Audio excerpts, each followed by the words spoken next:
the power to repeal any federal law, regulation, tax, or unfunded mandate. Utah Congressman Rob Bishop is the sponsor of that amendment, and he's joining us now with more on all this. Welcome. Nice to have you here.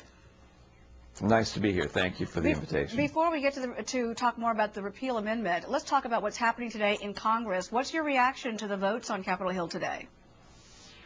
I think they were understandable and actually expected, and now we can quit the political games and get back to some serious negotiations. You feel like it's political gamesmanship and maneuvering on Capitol Hill today, all for theater's purpose? Well, clearly the House vote yesterday was, or whenever we took it, and I think this is the extension of it. Clearly, we should not be raising taxes on anybody. The president understands that. It's now time to actually do something positive. I think we got this out. Hopefully, we've got this out of our system. We can move forward. Okay, now more on the amendment proposal. I know that you believe that the original balance of power between the states and national government is eroding, giving more power to Washington. But amending the Constitution, as you know, isn't easy. What evidence do you have that 2/3 of the states would sign on to this? Well, it's one of those things that asks the states to really have a seat at the table as part of the discussion. And it is part of that check and balance system, the goal of which is to make sure that no citizen can have their liberty taken away, their options reduced, their choices taken away by the heavy hand of any level of government. Congressman, let me interrupt you. I'm sorry to interrupt you right here for just a moment. I want to bring in Mitch McConnell, who is reacting to what has been happening on Capitol Hill this morning. Let's go to Mitch McConnell for further reaction. Really a debate about tax increases, about whether it's a good idea to raise taxes on anybody in the middle of a recession. 100% of Republicans think that's a bad idea. A reasonable number of Democrats think it's a bad idea, and I hope at the end of the day that's where we end up. I want to call on my friend and colleague John Barrasso for any observations he wants to make, and then we'll throw it open. Just that the recent news is that the unemployment rate is now up from 9.6 to 9.8%, and at times like this, we need the job-creating sector of our country and our economy to have the proper incentives to go out and create jobs and make the investments, and what they need is certainty. And the certainty is that we should not raise taxes on anyone during economic times like these. There is bipartisan agreement that we should not raise taxes on anyone during this sort of economic times. Yeah. Senator, Democrats are increasingly talking about tying an extension of the unemployment benefits to a deal to continue the tax cuts.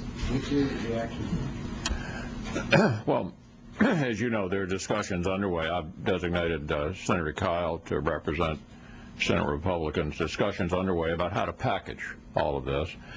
I don't think no action on a collection of related issues is a likely outcome, but I couldn't tell you today what's going to be in or out of the package.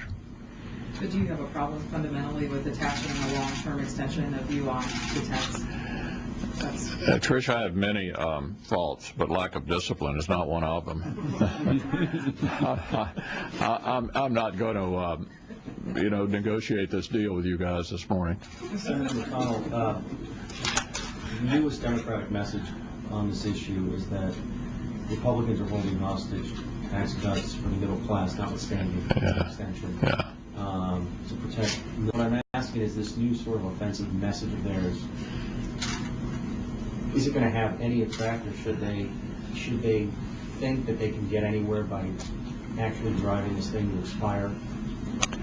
I would remind our friends on the other side of the aisle that the election was about a month ago, and we're past the spinning stage. The American people would actually like us to do the things that need to be done.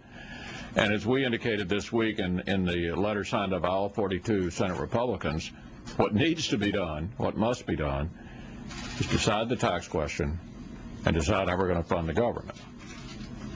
And our view is, once you get that out of the way, if there's any time left, Senator Reid, the majority leader, makes a decision as to whatever else we'll deal with, and he had indicated on the floor he's going to file cloture on a bunch of other matters,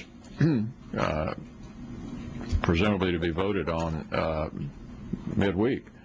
But I think it's time for the games to stop and progress to be made. Today's December the 4th. Christmas is just around the corner. All right, there you have it. You see Mitch McConnell there reacting to the news this morning on the votes, on the efforts to try and address this issue of whether or not to extend tax cuts or what kind of tax cuts should be going forward.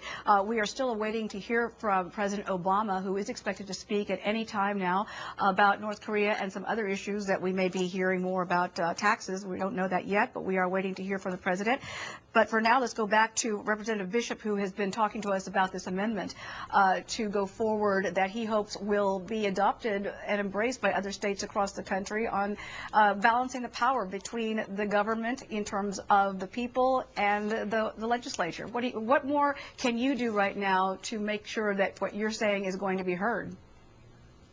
Well, I hope we're starting the discussion. Obviously, we dropped the bill on Tuesday to start the discussion now. We'll reintroduce it come January and talk about that. But the bottom line is quite simple. If 2/3 of the states thinks there's a problem with a policy or a mandate or a regulation, there probably is a problem somewhere. And the repeal amendment will allow states to say, Congress, go back, rethink it, come up with it again.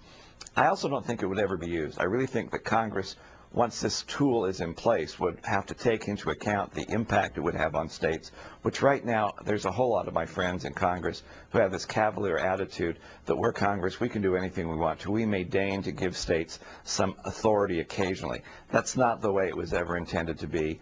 This would try and reestablish a balance, not power, but a balance. This is not nullification. It's simply balancing to say the elected representatives of the states, if they think something is wrong, ask the 535 elected representatives in Washington, rethink the issue. And is this a direct reaction to what happened after health care passed? A lot of people say that. To me, it goes further back there. I was the Speaker of the House here in Utah before I went to Congress, and I was repeatedly bristling at mandates that were coming down from Washington without our input that we had to fund, that we had to organize anyway. This goes across. It's not just a Republican or Democrat issue. It's not on any particular issue. This is simply about the constitutional balance of power going forward, so the rights of people and their options will be protected. That's what the founding father, that's what Madison had in mind. I think that's what we should make sure is established clearly today.